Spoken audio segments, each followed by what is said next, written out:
السلام علیکم ورحمۃ اللہ وبرکاتہ۔ وعلیکم السلام۔ الحمد للہ رب العالمین والعاقبۃ للمتقین والصلاة والسلام علی سید الانبیاء والمرسلین وعلی آلہ وصحابہ اجمعین، اما بعد فاعوذ باللہ من الشیطان الرجیم، بسم اللہ الرحمن الرحیم۔ الا ان اولیاء اللہ لا خوف علیہم ولا هم یحزنون، صدق اللہ العلی العظیم وصدق رسولہ النبی الکریم الامین الامین، ونحن علی ذلک لمن الشاہدین والشاکرین والحمد للہ رب العالمین۔ معزز و محترم سامعین، خطبہ مسنونہ کے بعد قرآن مجید فرقان حمید سے میں نے ایک آیت کریمہ کی تلاوت کرنے کا شرف حاصل کیا۔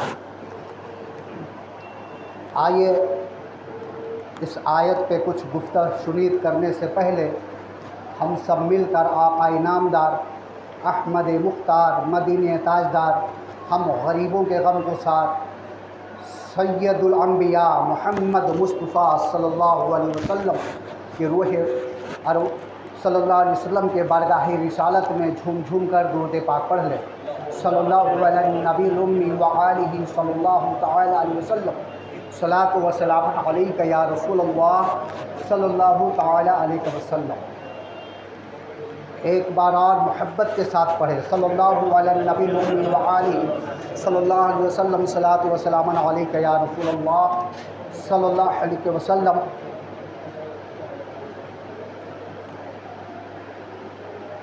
درود پاک پڑھنے کا فضائل بہت ہے۔ ہمارے آقا علیہ الصلوۃ والسلام ارشاد فرماتے ہیں، جس نے محبت سے میرے اوپر ایک بار درود بھیجا، محبت سے، کل قیامت کے دن اس کے ساتھ میں مسافہ کروں گا۔ اگر کوئی ایک بار محبت سے درود پڑھ لے تو ہمارے آقا علیہ الصلوۃ والسلام کل روز قیامت کے دن اس محشر میں جہاں افراتفری کا عالم ہوگا، اس وقت حضور اکرم صلی اللہ علیہ وسلم اپنی امتیوں کو، کون امتی جو محبت سے درود پڑھے رہیں گے، ڈھونڈیں گے اور ان سے مسافہ کریں گے۔ کتنے خوش نصیب ہیں ہم۔ تو درود پڑھنے میں کنجوسی نہ کرے، جب بھی درود پڑھے دل سے پڑھے، محبت سے پڑھے، اور درود پڑھنے کا کوئی وقت کوئی ٹائم کچھ بھی نہیں ہے، جب آپ چاہے تب درود پڑھ سکتے ہیں۔ ہر چیز کے لیے تو وقت ہے، نماز کے لیے وقت ہے، روزے کے لیے وقت ہے، حج کے لیے وقت ہے، لیکن درود پڑھنے کا کوئی ٹائم ٹیبل نہیں ہے۔ جب آپ کو دل میں آئے آپ نبی پر درود پڑھ لیں، اللہ تبارک و تعالیٰ ڈھیر سارے رحمت عطا فرمائے گا۔ اللہ رب العزت کا لاکھ لاکھ شکر ہے کہ اللہ تعالیٰ نے ہم سب کو جمعہ کی نماز کے لیے اس مسجد میں اکٹھا فرمایا۔ تمام حمد و ثنا، تعریف و توصیف رب کائنات کے لیے، اور درود و سلام پیارے آقا محمد صلی اللہ علیہ وسلم پر۔ چونکہ آج 11ویں شریف ہے، اور یہ جو مہینہ جن کی طرف نسبت کی جاتی ہے، اس مہینے کی پیران پیر روشن ضمیر عبد القادر جیلانی رضی اللہ تعالی عنہ کے نام سے نیاز، فاتحہ، قرآن خوانی لوگ کرواتے ہیں، اور انشاءاللہ آج جلوس غوثیہ بھی نکلے گا۔ جلوس کا آداب تو آپ لوگ سماعت کر چکے ہیں ربیع النور کے مہینے میں، کہ ہم جلوس میں شامل ہوں تو کس طریقے سے شامل ہونی چاہیے، اور ہمیں جلوس کا احترام، رسپیکٹ کس طرح کرنا چاہیے۔ گاجا باجا ڈھول تاشا یہ سب نہیں، بلکہ آقا علیہ الصلوۃ والسلام کے اوپر درود و سلام پڑھتے ہوئے خرامہ دھیرے دھیرے بڑھتے جائے اور جلوس کے خیر و برکت لیتے جائے۔ الحمدللہ اس بار ربیع الاول شریف میں بہت جگہ بہت بہترین جلوس نکلا ہے، ڈی جے وغیرہ سب ختم کر دیا گیا تھا، اور بہت اچھا لگا۔ اور یہی ہمارا منصب ہے، اور یہی شریعت بھی ہے کہ ہم جلوس اوروں کی طرح نہ نکالیں، پھر اس میں اور ہم میں فرق کیا رہے گا؟ ہمارے جلوس میں اور ان کے جلوس میں فرق کیا رہے گا؟ ان کی طرح ہم بھی ڈی جے بجاتے ہوئے چلے، ناچتے ہوئے چلے، رومال اڑاتے ہوئے چلے، پھر ہم میں اور ان میں فرق کیا رہ جائے گا؟ ہمارا قانون ہے، اسلام ہماری شریعت ہمیں یہ اجازت نہیں دیتی کہ ہم شور و غوغا، ڈھول تاشا، ڈی جے بجائیں، بلکہ ہماری شریعت یہ کہتی ہے کہ سائلنٹ کے ساتھ بالکل احترام کے ساتھ جلوس میں شامل ہوں اور سر نیچے، نظریں نیچے، دھیرے دھیرے قدم بڑھاتے ہوئے نبی پر درود و سلام پڑھتے ہوئے آگے بڑھیں۔ اس میں خیر و برکت بھی ہے۔ درود پاک پڑھ لیں، صلی اللہ علی النبی الامی وآلہ صلی اللہ علیہ وسلم، صلاۃ و سلام علیکہ یا رسول اللہ صلی اللہ علیہ وسلم۔ رب قرآن پاک میں ارشاد فرماتا ہے، الا، خبردار، ہوشیار، کوشن۔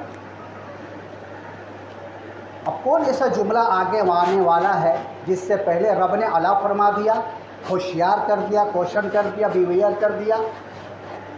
ہمیں سودھان کر رہا ہے، خبردار، ہوشیار۔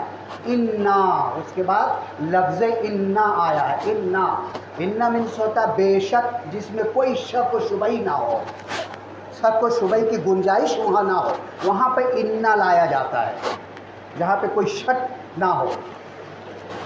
تو اللہ تبارک و تعالیٰ الا کے بعد جو لفظ لایا ہے وہ انا لایا ہے، یعنی بے شک، الا ان اولیاء، بے شک اللہ کے ولیوں کو نہ کوئی خوف ہے، نہ غم ہے، نہ وہ غمزدہ ہوتے ہیں، انہیں کوئی خوف نہیں ہے، کوئی ڈر نہیں ہے۔ جو اللہ کے ولی ہوتے ہیں، جو اللہ کے دوست ہوتے ہیں، انہیں کسی چیز کی خوف نہیں ہوتی، کسی چیز کا ڈر نہیں ہوتا، چاہے وہ دنیاوی ہو یا حشر میں ہو، حشر میں بھی وہ بے خوف رہیں گے۔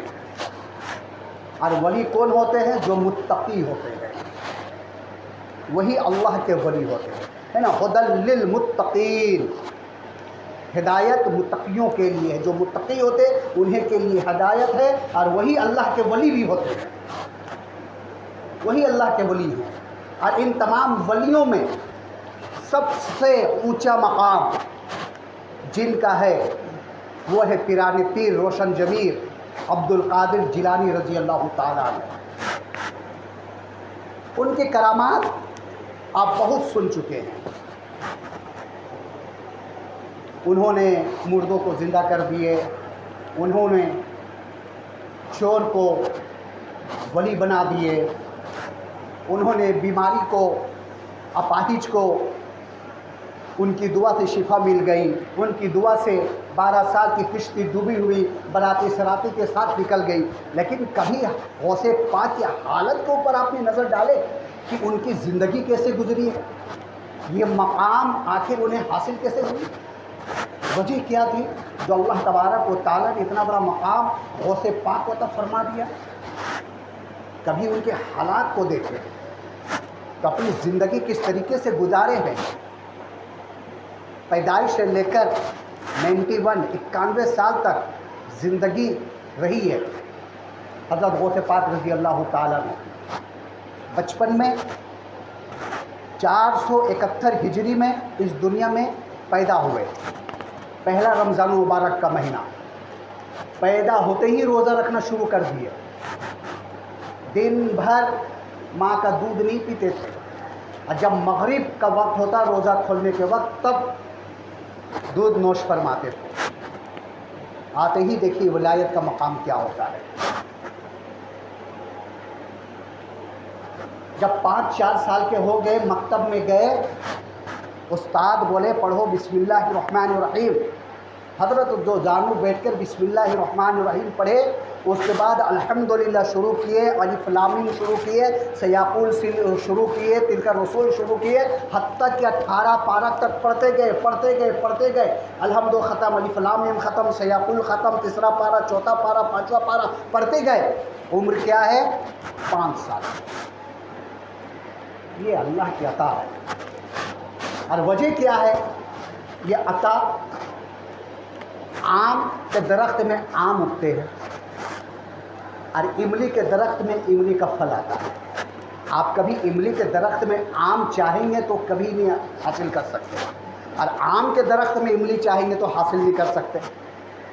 گلاب کے جھاڑیوں میں گلاب کا ہی پھول اگے گا، اور کمل کے جھاڑیوں میں کمل کا پھول اگے گا۔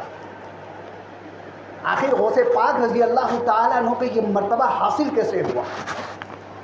تو آئیے ان کے والدین کے بارے میں کچھ جانتے ہیں کہ ماں باپ کیسے ہوتے ہیں تو بچہ کیسا ہوتا ہے۔ اس میں ماں باپ کا بہت بڑا کردار ہوتا ہے۔ ماں باپ کا کردار بچوں کے لیے بہت بڑا ہے، اس لیے ہمیں اپنے بچوں کے ساتھ اپنی اخلاق، کردار، چرتر ایسا رکھے کہ ہمارے بچے ہمیں دیکھ کر کے پروان چڑھے۔ آپ بارہا سن چکے ہیں، حضرت غوث پاک رضی اللہ تعالیٰ عنہ کے والد محترم کا نام ابو صالح موسیٰ دوست جنگی ہے۔ جیلان میں رہا کرتے تھے۔ جیلان ایران کا ایک صوبہ ہے جس کو گیلان بھی کہا جاتا ہے، لیکن جیلان سے مشہور و معروف ہے۔ اصل میں گیلان ہے لیکن مشہور و معروف جیلان سے ہے۔ وہ ہمیشہ اپنی تلوار کو میان میں رکھتے تھے اور اسلام کے لیے ہمیشہ جنگ کے لیے تیار رہتے تھے۔ ایک دن بادشاہ کے کچھ خادم مٹکے میں لے کر جا رہے تھے گیلان میں۔ ادھر سے غوث پاک کے والد محترم چلے جا رہے تھے، گرج آواز سے بولے اس میں کیا ہے؟ اور حضرت جانتے تھے کہ بادشاہ کے خادم ہیں۔ آج کسی کی ہمت نہیں ہوگی، کوئی چھوٹا موٹا نیتا کبھی اگر کوئی ورکر چلے کچھ لے کر کے، ہم اس سے نہیں دریافت کر سکتے کیا لے کر جا رہے ہیں۔ اس زمانے کا بادشاہ، بادشاہوں کی حکومت کیسا رہا کرتی تھی تو آپ لوگوں کو معلوم ہی ہے۔ بولے اس مٹکے میں کیا ہے؟ بولے اس میں بادشاہ کے لیے شراب ہے۔ حضرت نے تلوار نکالے اور مار کر کے تمام مٹکوں کو توڑ دیے۔ معلوم تھا کہ یہ شراب بادشاہ کا ہے۔ اتنی دلیری، اتنی ہمت کس کے اندر ہوتی ہے؟ وہ خادم بادشاہ کے پاس گئے۔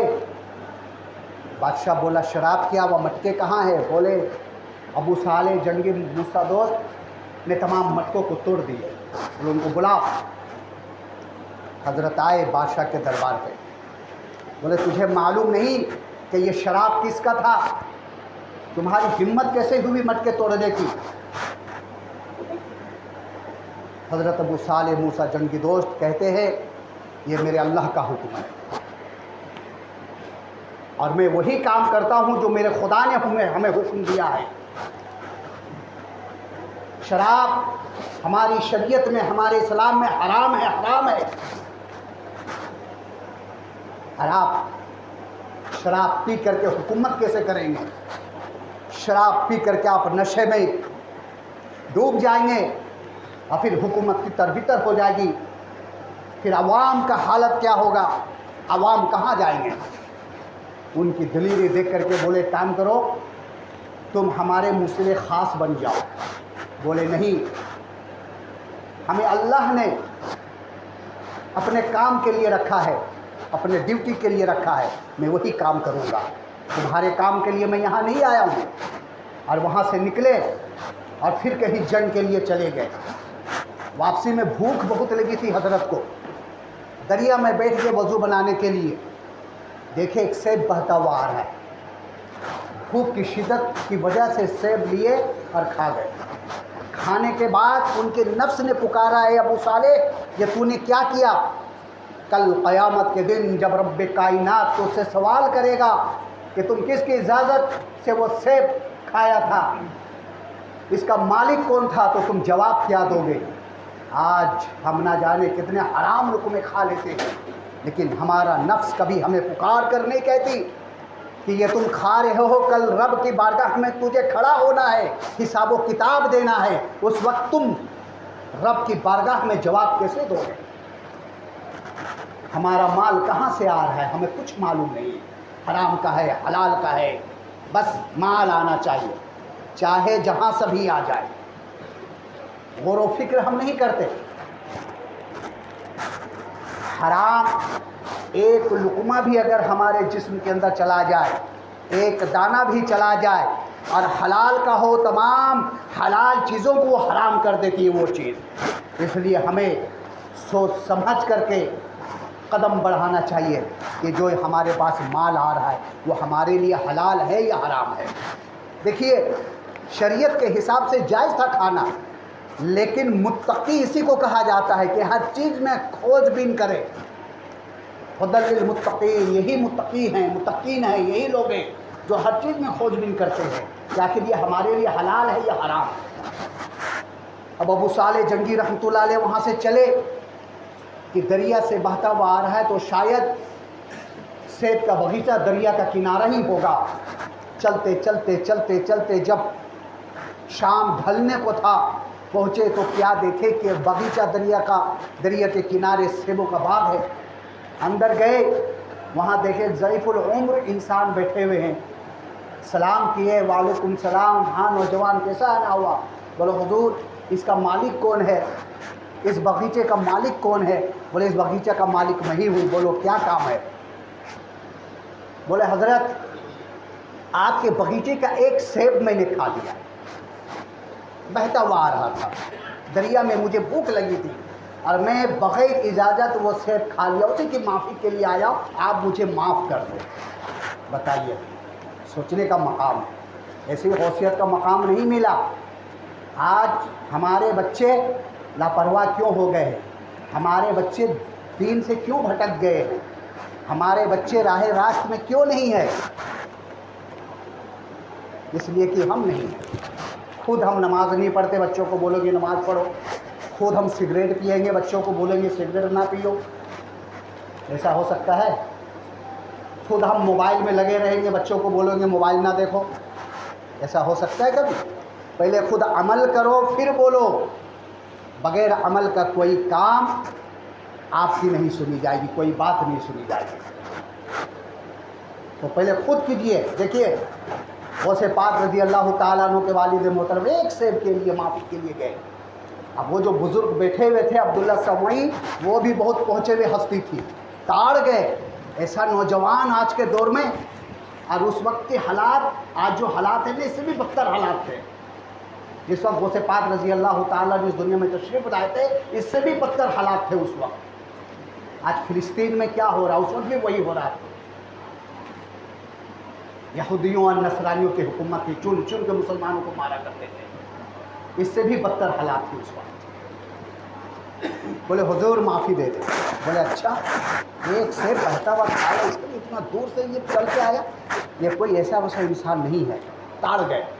بولے ایک شرط پہ، 12 سال تک میری باغیچے کی دیکھ بھال کرنی ہوگی، اس کی حفاظت کرنی ہوگی. بولے پھر آپ معافی دے دیں گے؟ بولے بالکل دے دوں گا. 12 سال مکمل ہو گیا. ایک دن بولے ابو صالح ایک سیب توڑ کر لے آؤ. انہوں نے گئے، ایک سیب توڑ کر لائے. حضرت عبداللہ سمعی نے وہ سیب کھائے تو کھٹا نکلا.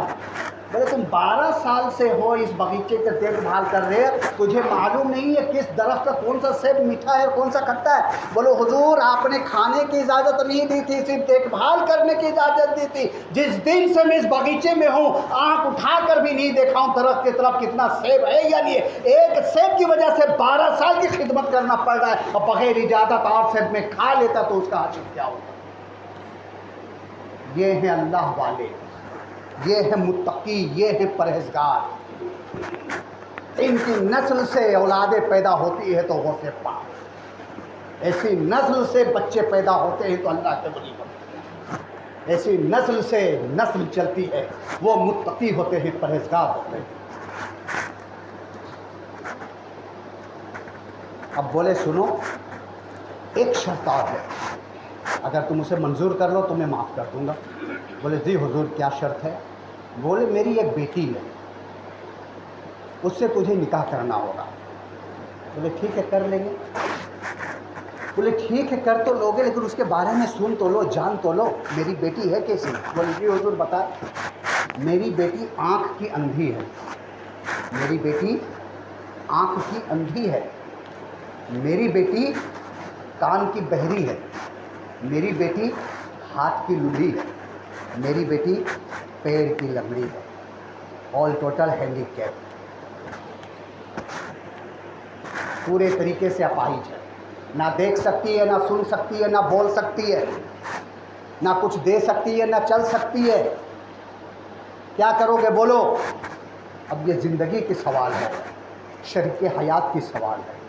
آدمی ایک ٹائم کے لیے سبزی خریدنے جاتا تو تاڑ بین کرتا ہے، سڑا تو نہیں ہے، گلا تو نہیں ہے، پوری زندگی کی بات ہے۔ لیکن واہ رے مرد مجاہد ابو صالح جنگی رحمۃ اللہ علیہ کی نفس دیکھیے، نفس پکار رہی ہے، اے ابو صالح کل قیامت کے رب کی بارگاہ میں تجھے حساب دینا ہے ایک سیب کا۔ دو نفس، ایک نفس امارہ ہے، ایک نفس کہتی ہے ابو صالح زندگی کی سوال ہے، شریک حیات ہے، کیا کرو گے تم؟ حضرت ابو صالح جنگی رحمۃ اللہ علیہ عبداللہ سمعی سے کہتے ہیں کہ میں آپ کی بیٹی سے نکاح کرنے کے لیے تیار ہوں، آپ مجھے معاف کر دیں۔ حضرت عبداللہ سمعی نے معاف کر دیے، بولے جا میں تجھے معاف کیا، نکاح خوانی ہو گئی۔ جب کمرے میں گئے تو کیا دیکھے کہ حسین و جمیل دوشیزہ بالکل صحیح سالم بیٹھی ہوئی ہے، چھوڑ کر واپس آ گئے۔ بولو حضور شاید میں غلطی سے کسی دوسرے کمرے میں چلا گیا، آپ تو اپنی بیٹی کے بارے میں جو بتائے تھے اس میں تو کچھ بھی نہیں پایا جا رہا، وہ صحیح سلامت بولتی بھی ہے، سنتی بھی ہے، دیکھتی بھی ہے، چلتی بھی ہے۔ بولے وہی میری بیٹی ہے، تمہاری شریک حیات وہی ہے، اسی سے میں تیری شادی کروا، جاؤ اپنی بیوی کے پاس، اللہ تم دونوں کے نسل کو بہترین نسل عطا فرمائے تمہاری نسلوں سے۔ لیکن سن لو، میں اپنی بیٹی کے بارے میں جو بولا، میری بیٹی اندھی ہے اس لیے ہے کہ بچپن سے جوانی تک آج تک کسی غیر محرم کی طرف آنکھ نظر اٹھا کر نہیں دیکھی ہے۔ آج ہمارے ماں باپ، بیٹیاں، ہماری بیٹیاں، ہماری بہنیں کہاں ہیں؟ کیا ہو رہا بازاروں میں؟ پھر ایسی بیٹیوں بہنوں سے ہم کیسے امید رکھیں گے کہ ان کے بطن سے اللہ کے ولی پیدا ہو، ان کے بطن سے متقی پیدا ہو، پرہیزگار پیدا ہو؟ ہم کیسے امید رکھیں ایسی بیٹیوں بہنوں سے جو کھلا عام بازاروں میں جا کر کے رنگ رنگیاں مناتے ہیں اور نہ جانے کیا کیا کرتے، اللہ عالم۔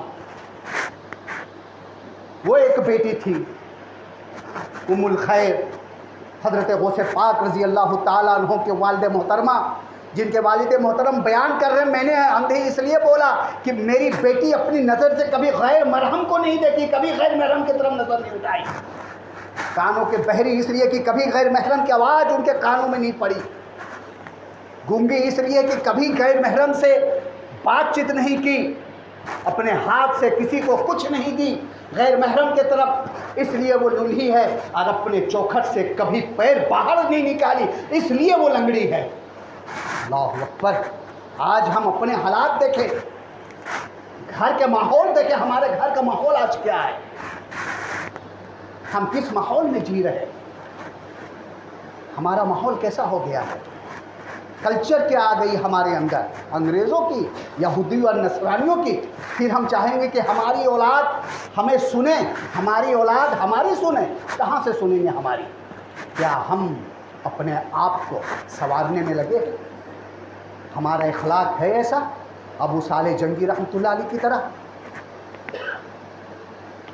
حضور اکرم صلی اللہ تعالی علیہ وسلم ارشاد فرماتے، جب تم شادی کرو تو 4 چیزیں دیکھو، 4 چیزیں دیکھ کے شادی کرو۔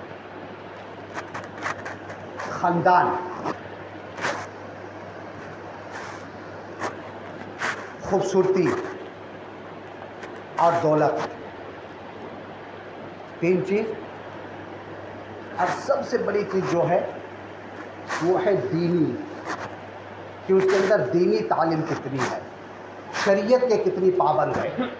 اور ان تینوں میں سے سب سے افضل جو اللہ کے پیارے نبی علیہ الصلوۃ والسلام نے ارشاد فرمائے، وہ یہ فرمایا ان میں سے سب سے بہتر یہ ہے کہ جو دینی ماحول میں پڑھے، جو دینی معلومات ہو، اس سے شادی کرو، جو دینی تعلیم رکھتا ہو اس سے شادی کرو، تو اس سے جو اولادیں پیدا ہوگی وہ نیک اور صالح ہوگی۔